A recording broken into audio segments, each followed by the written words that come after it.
x such that x belongs to z minus 2 less than x less than or equal to 4. b equal to x such that x belongs to w x less than or equal to 5 மற்றும் c equal to minus 4 minus 1 0 2 3 4 என்ற கணங்களுக்கு a வெட்டு b சேர்ப்பு c equal to a வெட்டு b சேர்ப்பு a வெட்டு c என்பதை சரிபார்க்க. Okay சாமி. இது என்ன பண்பு பாசாமி? சேர்ப்பு பண்பு. சேர்ப்பின் மீதான வெட்டின் பங்கீட்டு பண்பு.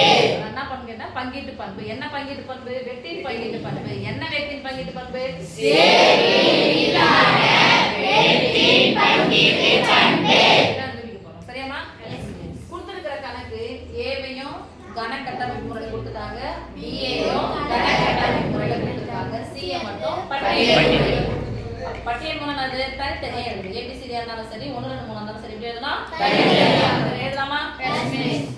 இசட்னா என்ன நம்பர்ப்பா? இந்த முழுக்கள் வரும்போது மட்டும் நீங்க எண் கோடு வரைஞ்சுக்கணும். இசட் வந்துச்சுன்னா முழுக்கள் வரும்போது மட்டும் எதை வரைஞ்சீங்க? எண் கோடு வரைஞ்சுக்கோங்க. நான் வரையறேன், மேல வரைஞ்சீங்க. இங்க 0 + 1 + 2 + 3 + 4 0 + சைடு -1 -2 இசட்னா குறை எண்களும் வரும், 0 வரும், மிகை எண்களும் வரும், மைனஸ் நம்பர் வரும், 0 வரும், பிளஸ் நம்பர் வரும், மைனஸ் நம்பர் வரும், 0 வரும், பிளஸ் நம்பர் வரும். Nice over. அப்போ x இனுடைய மதிப்பு -2 ஐ விட எப்படிப்பட்டது? பெரியதுனா என்ன சைடு இருக்கு கோட்ல? Right side. -2 ஐ விட பெரியதுனா ரைட் சைடு போறோம். -2 இங்க ஈக்குவல் போலாம். அப்ப எங்க புள்ளி வச்சுக்கணும்? 4 சேர்க்கறோமா சேர்க்கக்கூடாதா? அவ்வளவுதான். இந்த இடைப்பட்ட தொலைவை எழுத போறீங்க. எழுதலாமா? Yes please. சொல்லுங்க.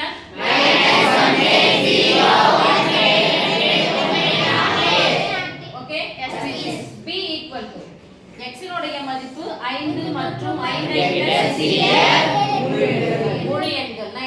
முழு எண்கள் எதுல தொடங்கணும்? 0. இப்போ சிறியதுனா என்ன சைடு வரணும்? Left side. 5 பிளஸ் எங்க போட்டுட்டா? Yes miss. அப்ப 5 இங்க தொடங்கிக்கணும். சிறியது வந்தா இந்த சைடு, w னா 0 முழு எண்கள். அப்ப முழு எண் எது வரணும்? 0. இங்க இருந்து இங்க வரைக்கும். இங்க இருந்து போலாமா? Yes miss. சொல்லுங்க. 0 1 2 3 4 5 சிஏ கொடுத்தா சாமி. இப்போ பாக்குறோம் சரிபார்க்கன்னு ஒன்னு வந்துச்சுன்னா ஈக்குவல் டு லெஃப்ட் சைடு பார்க்கணும், ரைட் சைடு பார்க்கணும். ஈக்குவல் டு லெஃப்ட் சைடு பாக்கும்போது ஃபர்ஸ்ட் யார் எடுக்கணும்? பிராக்கெட். அப்புறம் லெஃப்ட் சைடு ஃபுல்லா. பிராக்கெட் எடுத்து எழுதும்போது பிராக்கெட் இல்லாம எழுதணும். ஃபர்ஸ்ட் பிராக்கெட் எடுத்து எழுதுவோம். ஃபர்ஸ்ட் யார் எழுதுவோம்? b சேர்ப்பு c equal to right side ஃபுல்லா. லெஃப்ட் சைடு ஃபுல்லா. லெஃப்ட் சைடு ஃபுல்லா. a வெட்டு b சேர்ப்பு c equal to right side bracket a வெட்டு b equal to right side bracket a வெட்டு c equal to right side ஃபுல்லா. a வெட்டு b சேர்ப்பு a வெட்டு c ஈக்குவல் டு இது மொத்தம் என்ன? Yes miss. ஒரு மார்க் மொத்தம் எத்தனை மார்க்? 5 மார்க். பிராக்கெட் எடுத்து எழுதும்போது பிராக்கெட் இல்லாம எழுதணும். ஒண்ணா சேர்த்து எழுதும்போது தான் பிராக்கெட்டோட எழுதணும். சரியா? எஸ். b ஐயும் c ஐயும் என்ன பண்ணனும்? சேர்க்கணும். இந்த மாதிரி சேர்த்து வச்சா ஃபர்ஸ்ட் யார் எடுத்து எழுதணும்? b சொல்லுங்க. b யார் இருக்காங்க பாருங்க. 0 1 2 3 4 5 யார் கூட சேர்த்து எழுதணும்? c கூட சேர்க்கணும். -4 எழுதுனா அதனால எழுதிக்கிறோம். -4 -1 0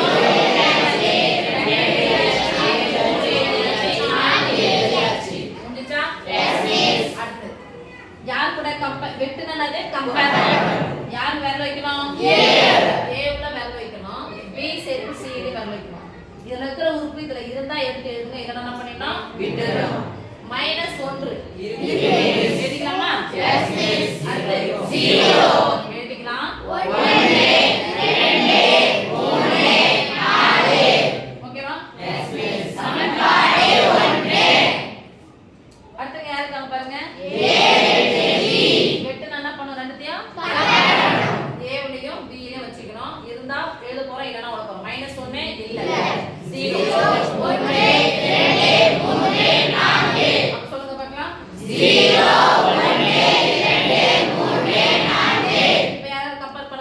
A உடைய வேல்யூ வச்சுக்கோங்க, C ல வேல்யூ வச்சுக்கோங்க. -1 -1 0 2 3 4 சொல்லுங்க. -1 0 2 3 4 இப்ப ரெண்டுத்தையும் என்ன பண்ண போறோம்? சேர்த்தலாமா? இதையும் இதையும் சேர்த்து எழுதணும். இதை சேர்த்துன்னு சொல்லும்போது இதை ஃபர்ஸ்ட் அப்படியே எழுதிருங்க. 0 1 2 3 4 A வெட்டு C எடுத்து எழுதணும். -1 எழுதுல அதனால எழுதுறேன். இதை எழுதிட்டேன். 2 எழுதியாச்சு, 3 எழுதியாச்சு, 4 எழுதியாச்சு. முடிஞ்சா? சமன்பாடு 1 உடைய ரைட் சைடு -1 இங்கேயும் -1 0 1 2 2 3 4 அப்போ ஒன்றாவது சமன்பாடு இரண்டாவது சமன்பாடு ரைட் சைடுல சமமா இருக்கு. ரைட் சைடும் சமம்னா லெஃப்ட் சைடு சமம்.